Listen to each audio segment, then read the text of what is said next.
This is our Envi block ash versus firewood video part 2. Take 2.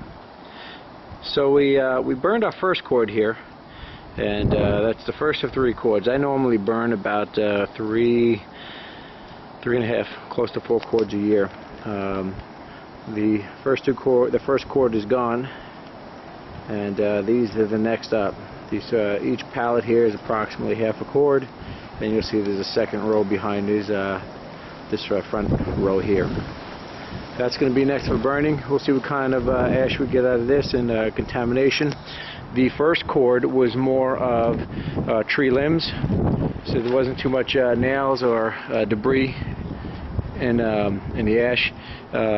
More of this pile here is going to be tree trunks, and probably going to have more debris in this, most likely. And the reason why I know that is because when you get to the top of this pile here, you'll already see little tags, tree tags. Oh, there we go. See this cabling? This cabling is very common in the trees. We got a nail on the side here. A lot of times this cabling's wrapped up in the tree bark itself.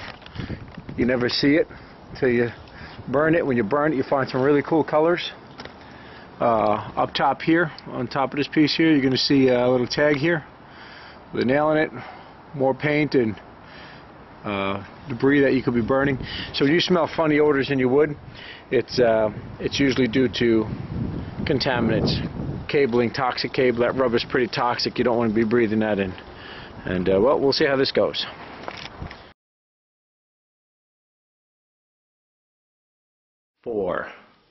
So here we are on a second cord, first cleanup. This is the end of the cleanup, and you see what we did. We took that ash, made a little bed over here, and we're going to recycle this and use this to start our next fire and keep this stove going. You see our stove temperature is still maintaining just under 200 degrees, which is nice,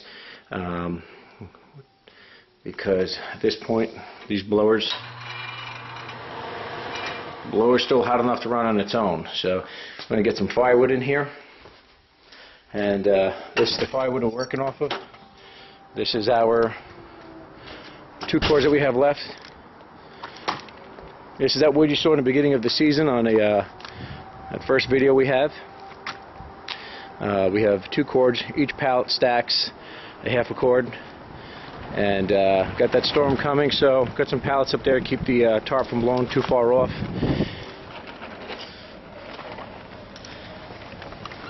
December 27th. We're out here after the snowstorm that went overnight. Here's a great example of why you want to use Envi blocks. Whether you're a firewood burner or not, it's a great backup to have. 2 foot, 3 foot, up to here, 3 foot, 4 foot drifts. And the idea is to stay warm in your house. Now you got to come out and bring this wood in. And I kept a rack inside the house last year, and I wound up with residue as the wood defrosted. Liquid came out of it, ruined my grout. Insects defrosted out of it. So, like most people, I try to keep the firewood right by the back door, but you still got to come out in these 2 foot drifts in a snowstorm to get the wood. Envi blocks will help get you over this hump until the snow gets cleared out, or in some cases Envi blocks just become the answer. I'll finish burning this wood. The only reason I'm not burning the blocks right now is because we're performing a test on the ash, how many times I have to vacuum that stove out on a cord of wood versus the Envi blocks, and I don't want to screw my results up. So I'm going to stay committed for you guys, just so you understand or get to see on this cleanup. And I'm going to stay with the wood, but I can show you once this wood is done, this whole mess here, coming out here freezing, getting wood, that's all over. I'm just going to stay with the block, stay warm inside with my family, and not come out here and freeze. Take care.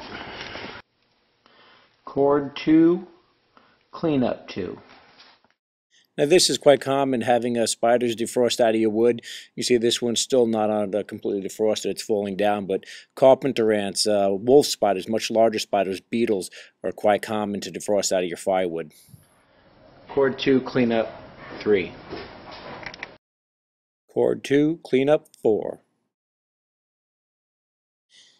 So we've been burning this wood for quite a while now. What you'll see is black charredness to it. You can see the outside bark has been going. The issue I'm having here is the stove has been under 300 degrees, and this has been going on for about close to a half an hour now. When you have unseasoned wood, this is typical. You're not getting the BTUs out of the box. The moisture in that wood is cooling the flame. This log is burning much slower. It's been taking quite a while to catch, and you know, it becomes a waste. Again, you have this wood to heat your home, and you're not getting the heat out of it.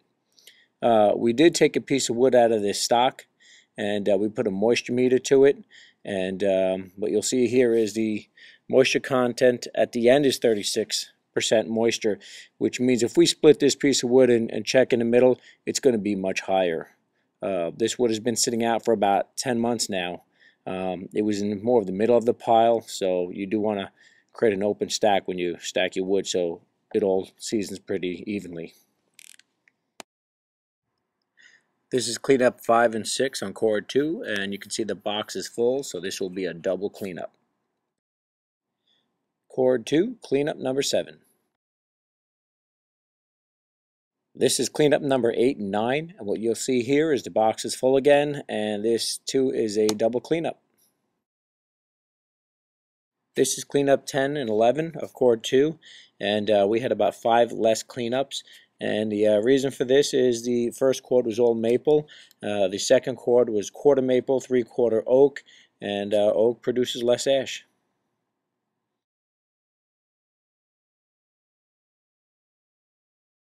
This is the end of the cord 2 video, and look for our video part 3 where we will burn cord number 3. We didn't collect any debris from this video because this video is all shoveled out. We didn't have an opportunity to find much like we did when we vacuumed. So we're going to vacuum cord 3 to see how much more debris we get.